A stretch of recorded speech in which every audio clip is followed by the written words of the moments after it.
तो स्वागत है आपका एसएससी जेई की एक और नई वीडियो में। आज हम चैप्टर पढ़ेंगे जिस चैप्टर का नाम है बीम। ये मैं कॉलेज के लिए नहीं पढ़ा रहा, ये मैं पढ़ा रहा हूँ एसएससी जेई के लिए, ठीक है, उस लेवल का पढ़ाऊँगा। सबसे पहले बीम होती क्या है? बीम की definition, it is a flexor member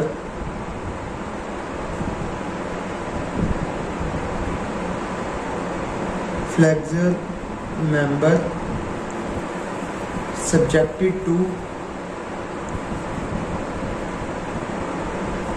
transverse loading. ये तो इसकी डेफिनेशन हो गई। अब इस डेफिनेशन को समझाओ। आपने बीम देखी होगी, जैसे हम पिछले चैप्टर में पढ़ के भी आए हैं। मैं एक सिंपली सपोर्टेड बीम बना रहा हूँ। ये एक बीम है, सिंपली सपोर्टेड बीम, ये इसके स्पोर्ट्स हैं। It is a flexor member. Flexor मतलब होता है बेंडिंग, जो बेंड होता है। अब अगर इस पे लोड लगेगा तो ये बेंड होगा, ऐसे करके ये बेंड होएगा। अब ये तो आपको पता है, ये न्यूट्रल एक्सिस होगी, ये ऊपर आता है कंप्रेशन, नीचे आता है टेंशन, ठीक है, इतना तो पता है। ये आपको मैंने पिछले चैप्टर में पढ़ा दिया है। इस चैप्टर में हम कर रहे हैं बीम। फ्लेक्सर मेंबर मतलब ये एक बेंडिंग मेंबर है जिसके ऊपर ट्रांसवर्स लोड लगता है। ट्रांसफर मतलब परपेंडिकुलर डायरेक्शन में लोड लगता है, तो उसे हम कहते हैं बीम, ठीक है। अब बीम किसकी बनी होती है? हम क्या पढ़ रहे हैं? आरसीसी में क्या होता है? Concrete plus steel. अब इन दोनों का डिफरेंस थोड़ा देख लेते हैं। सबसे पहले कंक्रीट के बारे में, मैं इनके बारे में थोड़ा और जान लेते हैं। कंक्रीट की आपने ये ग्रेड सिस्टम सुना होगा। कंक्रीट का ग्रेड सिस्टम जैसे M20 है। मैं कंक्रीट का ग्रेड ले रहा हूँ जैसे M20, जिसमें M का मतलब होता है मिक्सचर। मतलब आपका जो सीमेंट, सैंड, एग्रीगेट होता है ना, उसको मिक्स करते हैं ना, वो M का मतलब मिक्स होता है। और 20 का मतलब होता है characteristic compressive strength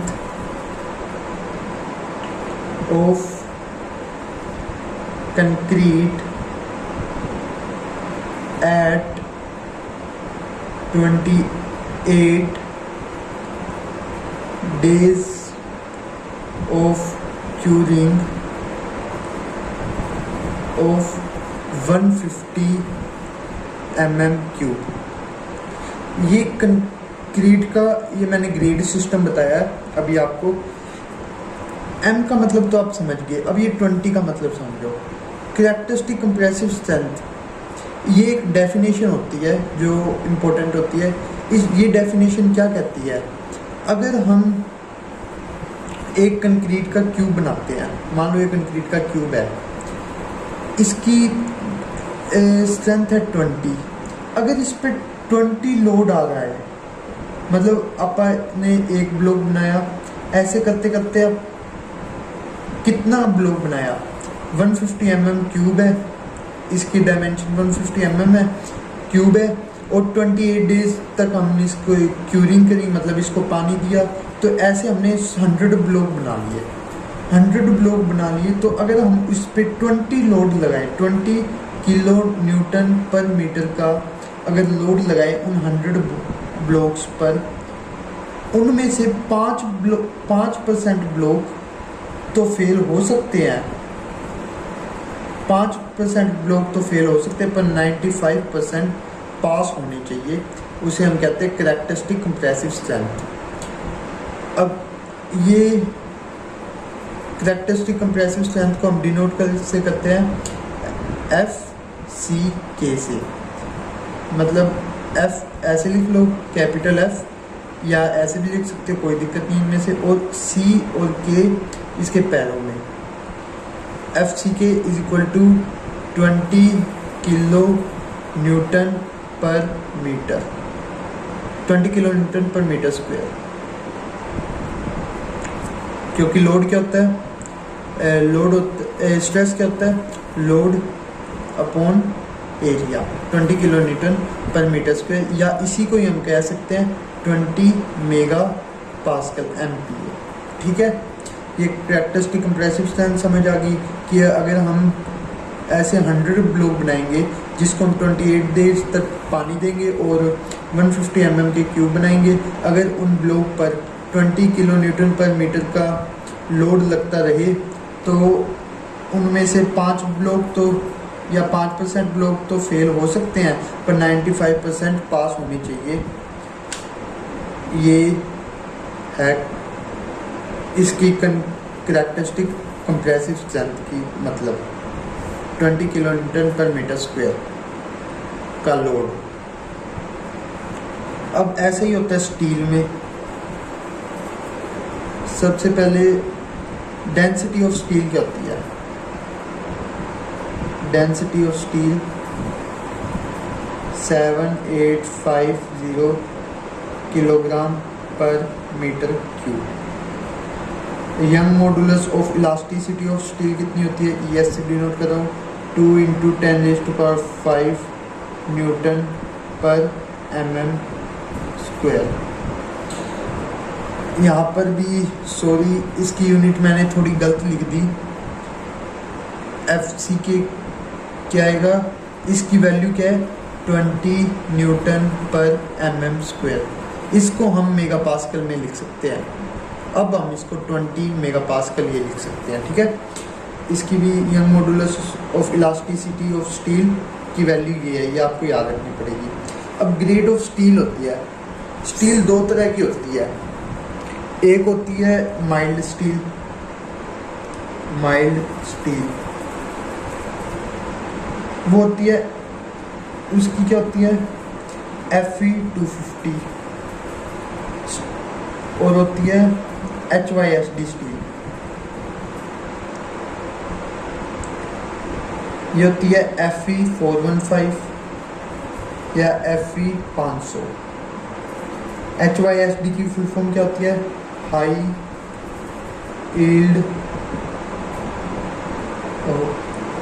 yield strength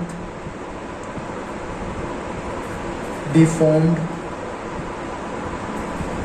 बार। अब ये mild steel Fe250, HYSD steel Fe415, Fe500। अब इसका मतलब क्या होता है, ये ग्रेड ऑफ स्टील है वैसे तो ये दोनों तो। अब Fe250 का मतलब क्या होता है, Fe250 अगर मैं एक को समझाए तो यही इसका मतलब है, यही इसका।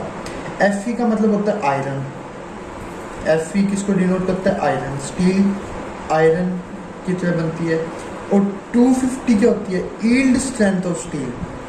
250 यील्ड, जैसे इसकी कैरेक्टरिस्टिक कंप्रेसिव स्ट्रेंथ थी, ये यील्ड स्ट्रेंथ ऑफ स्टील। इसको किससे डिनोट करते हैं, इसको डिनोट करते हैं F/C से।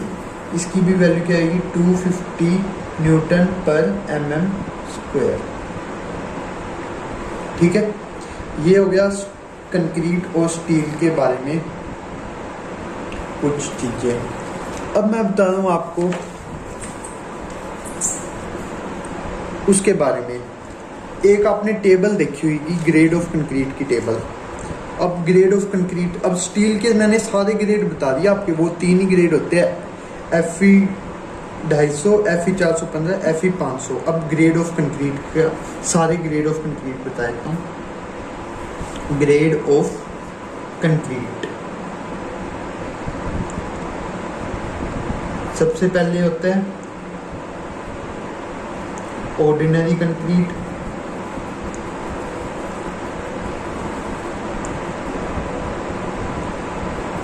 फिर standard concrete,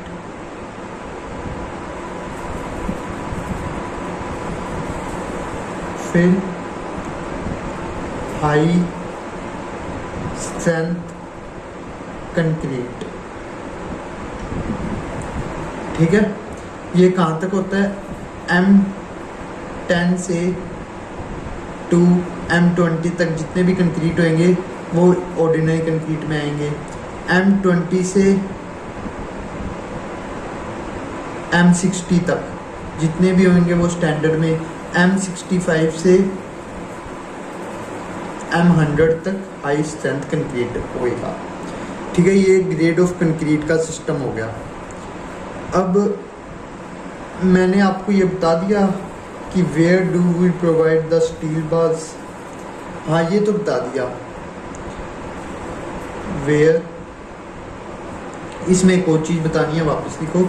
where do we provide the steel, ये एक टॉपिक, ये अगला topic. Where do we provide the steel bar. सबसे पहले सिंपली सपोर्टेड बीम SSB,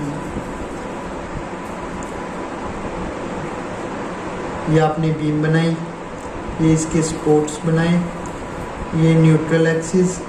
अब आपको पता है अगर इस पे UDL का लोड आएगा तो ये ऐसे बेंड करेगी, इसकी न्यूट्रल एक्सिस भी ऐसे जाएगी, बेंड होएगी, ऊपर होएगा कंप्रेशन, नीचे होएगा टेंशन। तो हम स्टील का प्रोवाइड करते हैं टेंशन साइड में। ये तो आपको मैंने पिछले बता दिया था। अब दूसरा करो कैंटिलीवर बीम में। कैंटिलीवर बीम में, कैंटिलीवर बीम में हम स्टील को कहाँ प्रोवाइड कराएंगे? अब ये कैंटिलीवर बीम का फिक्स्ड एंड,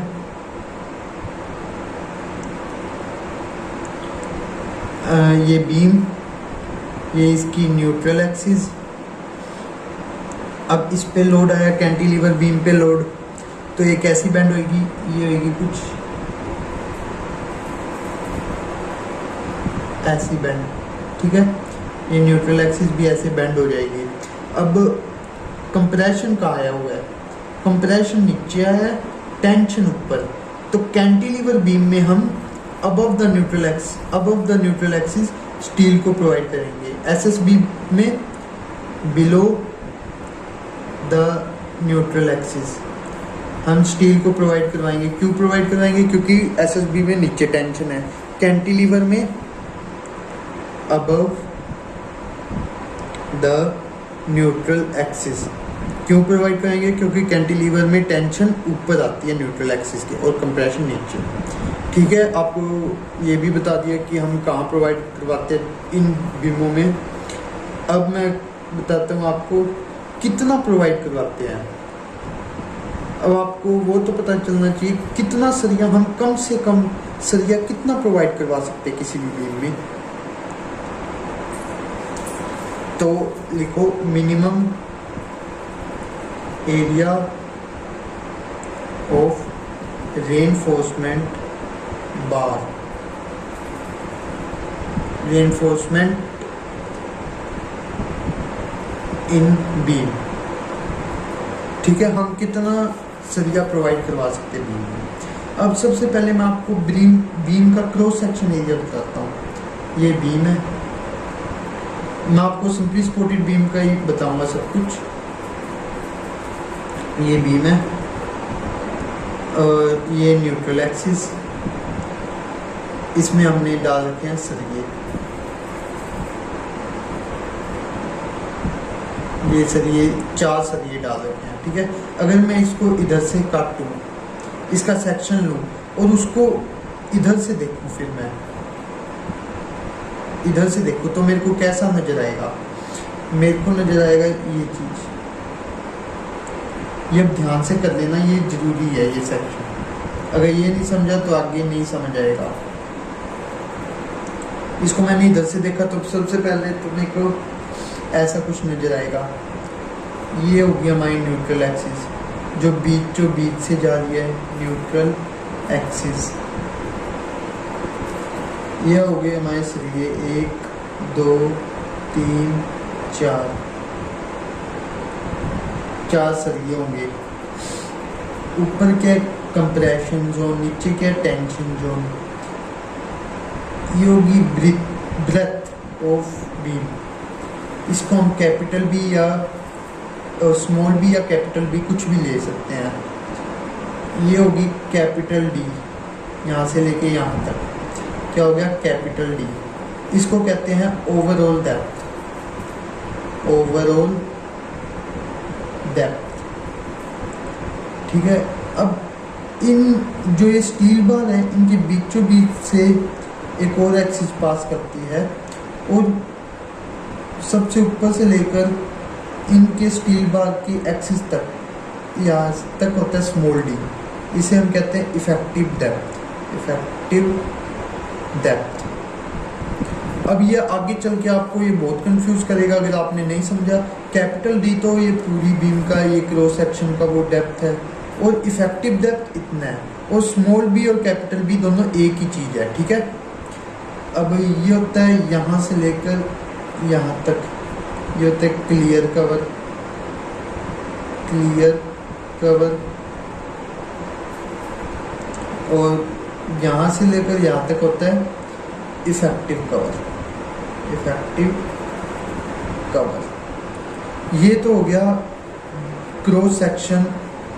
ये क्या है, cross section of RCC beam. ठीक है, ये क्रॉस सेक्शन हो गया। अब मैं बताता हूँ, ये जो आपने सरिये डालने हैं ना, ये अगर आप इसको इधर से देखोगे तो ये बीम कुछ ऐसी दिखेगी सेम टू सेम, कि ये इसके सरिये ऐसे कटे हुए दिखेंगे। ये टेंशन कंप्रेशन जोन होगा, ये न्यूट्रल एक्सिस नहीं दिखेगी। अगर आप सोचो कि न्यूट्रल एक्सिस नहीं दिख रही, ये एक इमेजिनरी लाइन होती है। अब मैं बता दूँ कितना कम से कम कितना सरिया डाल सकते हैं हम किसी भी बीम में, मैं आपको वो बताने जा रहा हूँ। तो मिनिमम एरिया ऑफ रेनफोर्समेंट, तो इसका एक फॉर्मूला होता है जो आईएस कोड ने बताया है। आईएस कोड 456/2000 ने इसका फॉर्मूला डिसाइड किया हुआ है, जो है AST minimum divided by small BD, small लिखा है मैंने, is equal to 0.85 divided by FY। अब कौन कौन सी क्या क्या चीज़ है ये आपको बता देता हूँ। AST minimum, where AST minimum क्या चीज़ है, minimum area of steel, minimum area of steel जो हम प्रोवाइड करवाएंगे बीम में, वो ये है। Small B width of beam, width of beam, small D effective depth जो मैं आपको पीछे बता के आया हूँ, 0.85 एक कांस्टेंट है। FY yield strength of steel, yield strength of steel. अब इनमें से हम क्या चेंज कर सकते हैं, ये भी कांस्टेंट है दोनों, ये भी कांस्टेंट है, तो FY जो है हम बदल सकते हैं। मतलब कभी मैंने डाल दिया FE 250, कभी FE 415, कभी डाल दिया FE 250, कभी डाल दिया FE 415, कभी डाल दिया FE 500। ये ऐसे इसको हम बदल सकते हैं। तो AST मिनिमम किस पर डिपेंड करता है, AST minimum depend on grade of steel. तो ये बहुत काम की बात है। AST minimum will depend upon grade of steel. ठीक है, AST मिनिमम इस पर डिपेंड करता है। ये मैंने आपको मिनिमम तो बता दिया। अब मैक्सिमम भी होता है कि कम से कम इतना डाल सकते हो सरिया, और मैक्सिमम का भी एक फॉर्मूला होता है, maximum area of steel which are provided in beam. ठीक है, तो AST max is equal to 4% of capital BD या 4% of cross section of beam. ये मैं सभी एक ही चीज़ लिख रहा हूँ, कहीं तुम सोचो कि ये अलग है, ये अलग है, ये दोनों एक ही चीज़ है। ये भी क्रॉस सेक्शन है, ये भी क्रॉस सेक्शन है। 4% कैसे, 0.04 इंटू बी इंटू डी, यह आ गया AST मैक्सिमम। तो मैक्सिमम से ज़्यादा सरिया आप इतना डाल सकते हो, कम से कम सरिया आप इस फॉर्मूले से जो आपका आंसर आएगा उतना डाल सकते हो। तो आज की क्लास के लिए बस इतना ही। तो अगली क्लास में